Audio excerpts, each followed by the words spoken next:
19 એપ્રિલથી પહેલા તબક્કાનું મતદાન શરૂ થવાનું છે। બધા જ રાજકીય પક્ષો જોરશોરથી ચૂંટણીની તૈયારી કરી રહ્યા છે।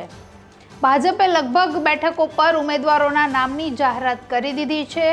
ઉમેદવારો પોતાના વિસ્તારમાં ચૂંટણીના પ્રચાર માટે પણ બિલકુલ તૈયાર છે અને શરૂઆત પણ કરી દીધી છે। ત્યારે બીજી બાજુ કોંગ્રેસે ગુજરાતની જ 26 બેઠકોમાંથી હજુ પણ 4 બેઠકો માટે ઉમેદવારોના નામની જાહેરાત કરવાની બાકી છે। ઉપરાંત 5 વિધાનસભાની બેઠકો પર જેના ઉપર પેટા ચૂંટણી થવાની છે તેની પણ જાહેરાત કરવાની બાકી છે। નમસ્કાર, આપની સાથે હું છું જાનવી।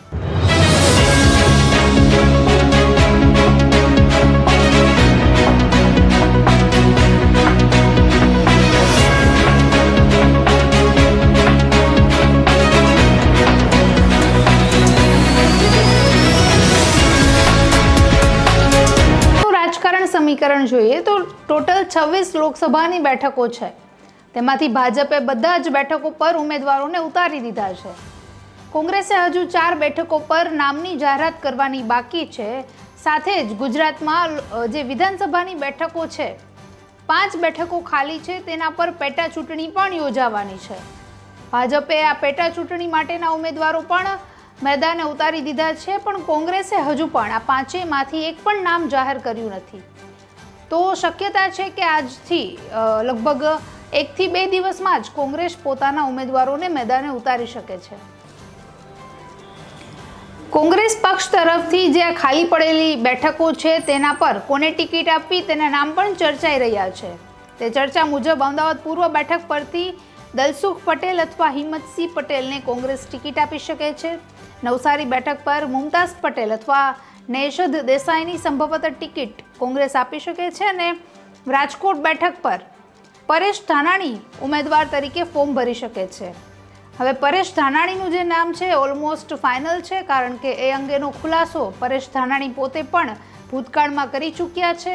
રાજકોટ બેઠક પર જે મુકાબલો થશે પરસોત્તમ રૂપાલા સામે પરેશ ધાનાણીનો એ ખરેખર ટક્કરનો મુકાબલો થશે, કારણ કે લગભગ 22 વર્ષ પછી આ બંને દિગ્ગજ નેતાઓ જે બંને પાટીદાર છે, બંને અમરેલીના છે, તે ચૂંટણી મેદાનમાં આમને સામને ઉતરવાના છે। સાથે જ મહેસાણા બેઠક પરથી લેવા પાટીદાર સમાજના જ કોઈ પણ એક ઉમેદવારને ટિકિટ આપી શકે છે। આ સાથે વાત કરીએ પેટા ચૂંટણી જે થવાની છે વિધાનસભા બેઠકો પર, તેમાં પોરબંદર વિધાનસભા બેઠક પર રાજુ ઓડેદરા અથવા મેર સમાજના કોઈ પણ જે ઉમેદવાર છે ને કોંગ્રેસ ટિકિટ આપી શકે છે। ખંભાત બેઠક પર મહેન્દ્રસિંહ પરમાર અને નવીનસિંહ સોલંકીના નામ ચર્ચાયા છે। વાઘોડિયા બેઠક પર કનુ ગોહિલ અને કિરણ રાઠોડને મેદાને ઉતારી શકે છે। તો વિજાપુર બેઠક પર અમી પટેલ, ભરત પટેલ અથવા અશ્વિન પટેલને કોંગ્રેસ આપી શકે છે ટિકિટ। આવનારા 1 થી 2 દિવસમાં જ કોંગ્રેસ પોતાની ઓફિશિયલ યાદીમાં જ્યારે ઉમેદવારોના નામ પર મહોર લગાવશે ત્યારે જ કોની વચ્ચે ટક્કર થશે તે નામ ફાઇનલ થશે। હવે નોંધનીય છે કે આવતીકાલે જ ગુજરાતમાં ચૂંટણી જે ઉમેદવારી ફોર્મ છે તે પણ ભરવાની શરૂઆત થઈ જશે। તો કોંગ્રેસના ઉમેદવારો ક્યારે ફોર્મ ભરે છે તે પણ જોવું અગત્યનું રહેશે। નમસ્કાર।